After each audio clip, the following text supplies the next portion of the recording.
What is your guys' view on journaling? So I actually, when I first started getting into trading, everybody talked about journaling. You got to journal your trades.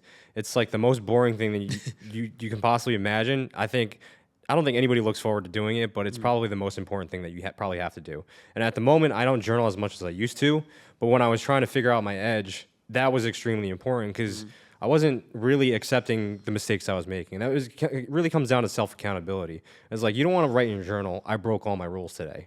Right? Nobody wants to admit that, and they don't want to admit that they're wrong.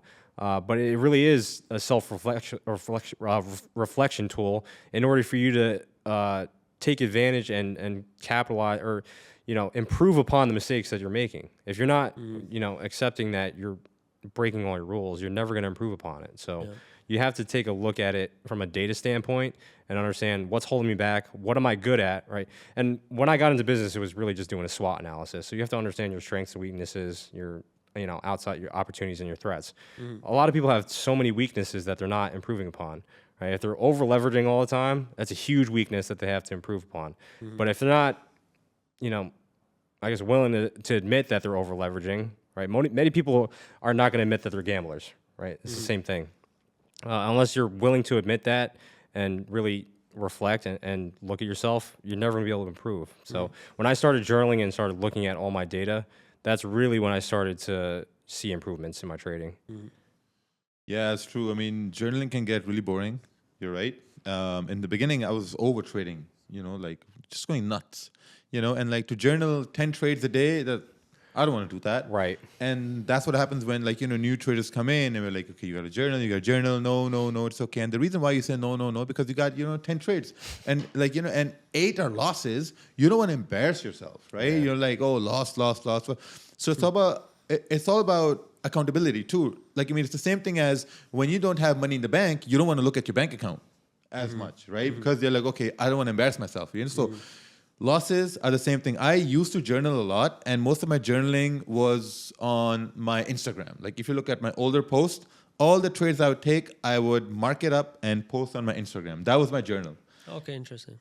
So that was just for myself to see that, okay, visually, okay, I took this trade. Next week, the same thing happened again. Perfect, programmed. And what's the probability it's going to happen? What's the probability that it's going to be successful again? Small probability, right? And then I'm okay to take that loss. So I journaled that way. But once I got into, once trading became more systematic, right, I stopped journaling altogether. Maybe because also I was doing the live streams at that point too, so everything was just on the live streams that I would post price action breakdowns. But I stopped. Now, okay, so to be honest, new traders don't take this advice too hard, but now I just journal in my head now. Yeah. There's no thing as... Because you've done it enough. It's like people that when you start to want to lose weight, you got to track bread, you got to track everything you're eating to know what a calorie is worth and everything. But it reaches a point where you can eyeball this banana is worth X amount of calories, more or less. So I think it's the same thing as you've done the reps and you get the skill set. But in the beginning, you got to. Because a lot of traders are just making tons of mistakes that they shouldn't be making. And they're not realizing it. Exactly. And the journal is where it's going to show you. And actually, the funniest thing I see is, because I did it, I would really happily journal my wins. I'd do fancy colors, I'd mark notes, everything. When it came to a loss, really crazy summaries, like, golden star. But when it was a loss, I was like, but I was just kidding on that. Like you justify that I wouldn't do that again. I know I shouldn't have done that, and you don't journal it, and then you kind of play yourself. No, like you were saying with the losses too, because on a given day I was over trading as well. So when I took a loss, I was trying to make it back, but without realizing, every trade that you take, now you're adding more work to your journaling. Yes. Right. So every trade that you take is more and more. It's just you're building that workload for yourself, and it's not positive. You're not learning anything from that, really.